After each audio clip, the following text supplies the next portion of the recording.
नमस्कार दोस्तों, मैं हूं अतुल सिंह। स्वागत है आपका इन्वेस्ट कर लो भाई चैनल में। दोस्तों सोचिए, आप एक दवा कंपनी चलाते हो। आपकी मेडिसिन यूएस मार्केट में बिकती है, जहां पेशेंट्स उस पर डिपेंड करते हैं। अचानक यूएस सरकार अनाउंस करे कि अब आपकी दवा पर 100% टैरिफ लगेगा। मतलब कॉस्ट डबल, डिमांड गिर सकती है और आपकी पूरी स्ट्रेटेजी हिल जाएगी। यही हुआ है इंडियन फार्मा इंडस्ट्री के साथ। अक्टूबर 2025 में यूएस ने ब्रांडेड और पेटेंटेड ड्रग्स पर 100% इम्पोर्ट टैरिफ लगा दिया। पर अब सवाल ये है कि इंडिया के $25 बिलियन फार्मा एक्सपोर्ट ड्रीम का क्या होगा? किन कंपनीज पर सबसे बड़ा असर पड़ेगा?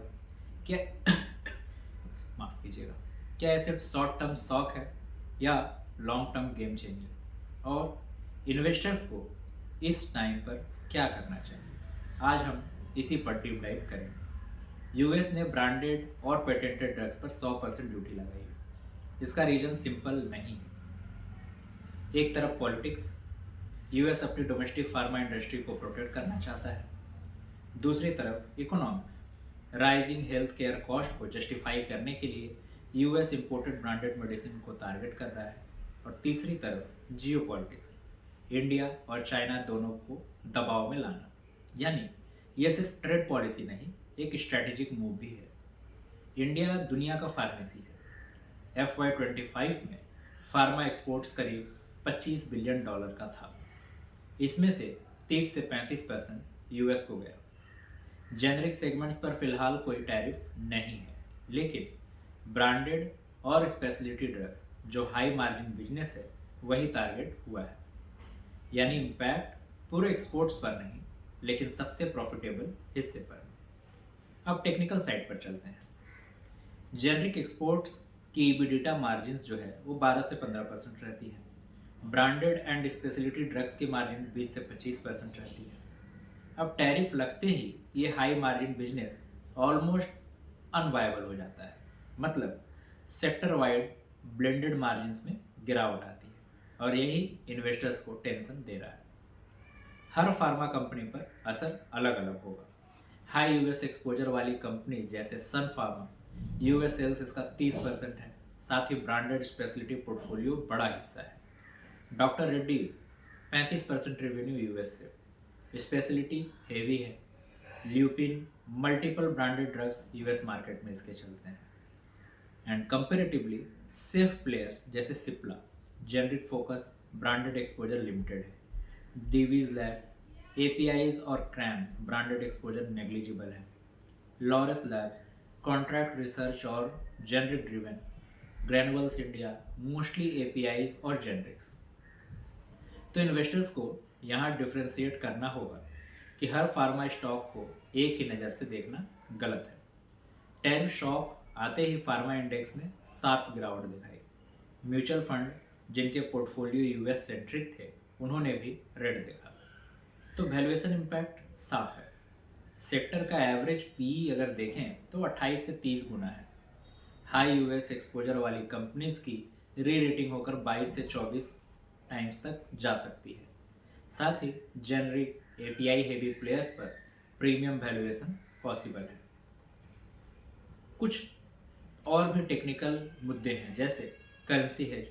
हर रुपये डिप्रिसिएशन यानी 83 से 88 पे पहुंच गया। एक्सपोर्ट्स थोड़े मार्जिन बचा सकते हैं, लेकिन टैरिफ जैसी स्ट्रक्चरल कॉस्ट हेज नहीं हो सकती। दूसरी, FDA and compliance. US market access के लिए पहले से ही एफडीए ऑडिट टफ थे।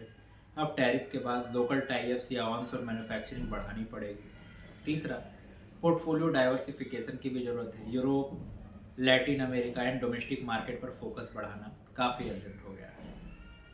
तो अगर रिस्क देखें तो प्राइसिंग प्रेशर पहले से था, अब डबल हो गया। साथ ही रेगुलेटरी हर्डल्स और बढ़ेंगे। अगर ग्लोबल इन्वेस्टर्स पैनिक में एग्जिट करें तो फार्मा इंडेक्स में और भी करेक्शन हो सकता है।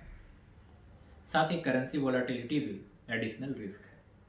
लेकिन पिक्चर पूरी तरीके से निगेटिव नहीं है। जेनरिक अभी भी सेफ है और यूएस को इसकी डिमांड बढ़ेगी। इंडिया का एपीआई स्ट्रेंथ इंटैक्ट है।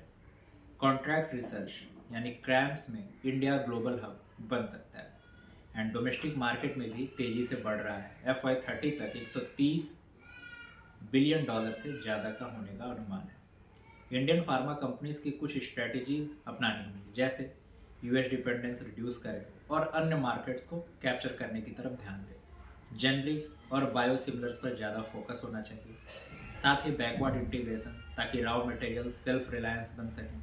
Local tie ups in US, manufacturing unit set करें वहाँ पर। And R&D investment, innovation driven growth. अब सबसे ज़रूरी सवाल कि इन्वेस्टर्स क्या करें। जो शॉर्ट टर्म ट्रेडर्स हैं, फार्मा इंडेक्स वोलाटाइल रहेगा, इसलिए ध्यान दीजिए। लॉन्ग टर्म इन्वेस्टर्स जो हैं, सेलेक्टिव बाइंग का मौका है। एपीआईज और क्रैम स्प्रेयर्स एक सेफ बेट है। Generic heavy portfolio better position है। साथ ही म्यूचुअल फंड इन्वेस्टर्स जो हैं वो पैनिक सेलिंग से बचें और फंड एलोकेशन के मिक्स पर ध्यान दें। यानी यह टाइम है स्मार्ट डिफ्रेंसिएशन करने का, ना कि बेचने का। नेक्स्ट 1 से 2 साल टफ रहेंगे हाई यूएस एक्सपोजर वाली कंपनियों के लिए, लेकिन इंडिया की फार्मा स्टोरी इंटैक्ट है, क्योंकि ग्लोबल हेल्थ केयर डिमांड बढ़ रही है। जेनरिक्स का फ्यूचर ब्राइट है। एपीआई और क्रैम्स में इंडिया की ग्लोबल डोमिनेंस है।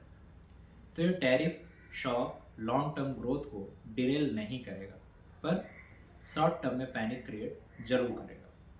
दोस्तों, यह टैरिफ शॉक फार्मा सेक्टर के लिए एक बिटर पिल जरूर है, लेकिन याद रखिए, इंडिया की स्ट्रेंथ सिर्फ यूएस ब्रांडेड मार्केट पर डिपेंड नहीं करती। जेनरिक्स, एपीआईज, क्रैम्स और डोमेस्टिक डिमांड, ये पिलर अभी भी सॉलिड है। अब आप बताइए, आपको लगता है ये शॉक शॉर्ट टर्म पेन है या लॉन्ग टर्म थ्रेट? कमेंट्स में ज़रूर लिखिए।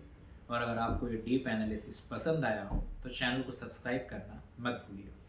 और हाँ, यह वीडियो केवल एजुकेशनल और इन्फॉर्मेशनल पर्पज के लिए है।